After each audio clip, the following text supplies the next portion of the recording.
I'm pretty sure we can agree, being able to stop on a dime optimizes any driving experience, if you didn't already know. They're pretty important. And with this 86 Chevy Monte Carlo SS 305 small block, we're going to dig into its front braking components and replace the brake pads.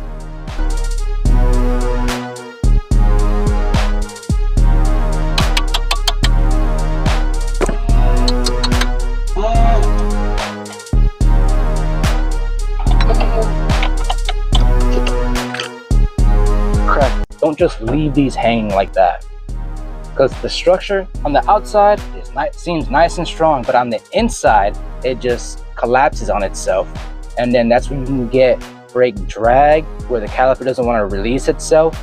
That'll happen as well.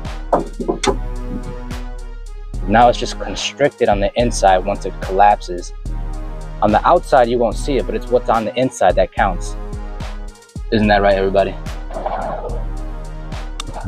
You always want to keep in mind of the brake master cylinder whenever you're compressing those calipers. Sometimes the cap will just shoot out sometimes, but on these, you'll be fine. Look at, there's plenty of space right there, plenty of room for the fluid to return back to.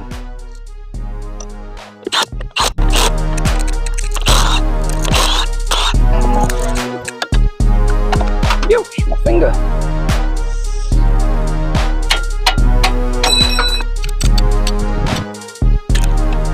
Don't forget to step on the brakes before saying you're done.